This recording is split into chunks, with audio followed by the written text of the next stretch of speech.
Hey guys, this is John from Tactical. Today I have Will from Wilco Defense. How you doing? One more time. This week we're gonna be talking about the first line of defense.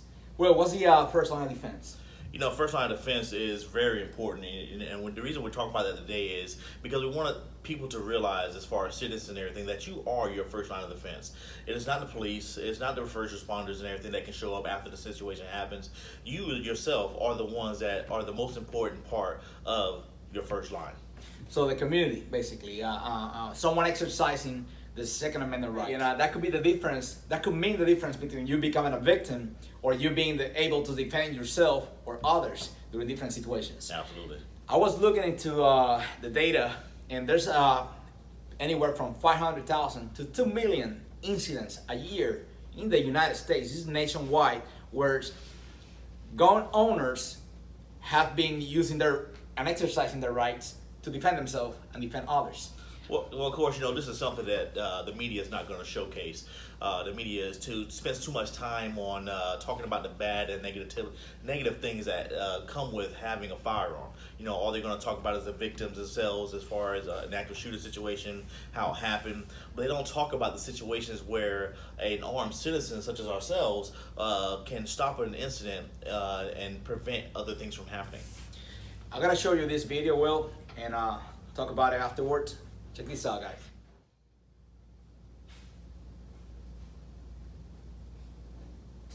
Well, we have this guy. He's what? Does it look like a front porch, someone's house? Yeah, it looked like a mobile home park and everything. This guy's coming up on somebody's front porch, and you can see he's very sketchy. He's moving real slow, kind of observing the area a little bit to see what's going on, taking his time. But he got his hands down by his side. One of them's kind of in the front. You can't tell exactly what he's doing. So you don't know if he has a firearm. You don't know if he has a knife. What it is, but obviously it doesn't belong there. And now you can see he's going to somebody's home, pulled open the front screen door, and it looked like get ready to try to walk in somebody's house. That person is ought to be a victim. Seems like, right? Absolutely, absolutely. Oh, look what we got there. We got a surprise. We got an armed homeowner come out to take care of the situation. And just like that, things can change, because if that would have been a situation where this guy would have came in and he was down 911, instead of having that firearm himself, he could have been a victim, or anybody else in that house, whether it have been his wife or his kids. If he had kids inside the home, those could have been instant victims of a homicide just for somebody wanting to walk in and take something that don't belong to him. Definitely, and that changed the cartoons really quick. The guy was about to commit a crime, and boom, he's no longer able, because you have a citizen, a law-abiding citizen, able to protect himself. There's no time. What's the average police response, Will? Right now, average is about 10 minutes. So you say anywhere from 2 to 15 minutes, depending on the type of things that are already going on that night. So everything as far as police response goes off pretty much what's called an importance radar. Whether they have a homicide they're already dealing with, whether they have some kind of bank robbery or situation they're dealing with at a convenience store, whatever the case may be, your situation is going to take precedence depending on the seriousness of that matter. So if they decide that something else is a little bit more important, that 10 minutes could turn into 30 minutes before you actually get a response. Correct, and that depends on your location, where you're in the county, what state, and also the traffic in that area. So again, like he mentioned, if it's a rape in progress, it's going to have a different response, just like an active shooter in progress, than maybe a burglary or somebody stealing some stuff at the grocery store. Absolutely, absolutely. So this is an amazing thing, and that's why we're showing these videos, to educate the community. That's our main goal, is educate the community. This other video, well, we show home defense, right? Yep.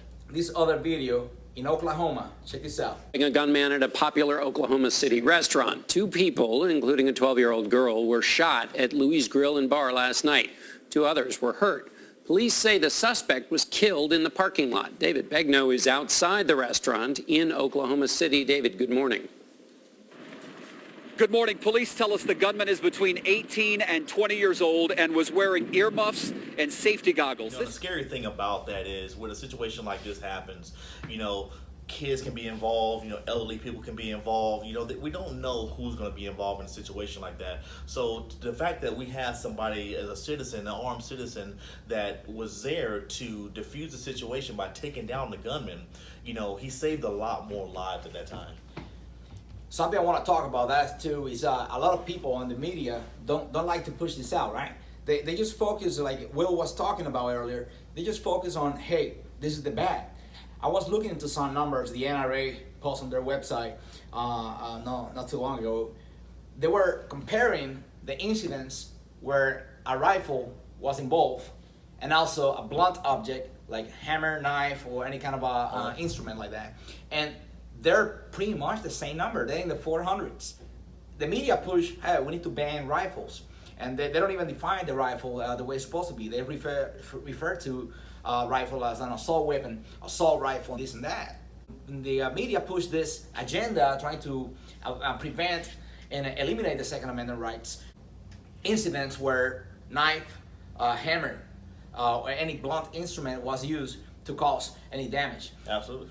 And when we see these numbers, but then we compare that with the 500,000 to 2 million incidents a year where gun owners, law-abiding citizens, are able to defend themselves and defend someone else, that's 0.001%. It's less than 1%.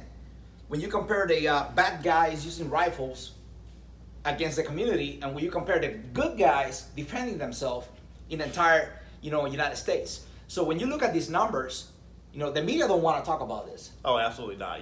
The media is always about an agenda, and that agenda is just really to focus on the negativity. We have a crime prevention seminar. We're hosting this every month, and since we opened door, this is what we promised to the community. Hey, we're gonna be educating you guys. This is not just a place where you come and you pay for a license course or something like that. We have free seminars, free stuff for the community, because our main goal is the education. Education is the key. Thank you for watching, guys. Wilco Defense, one more time. Tactical, making a difference in the community.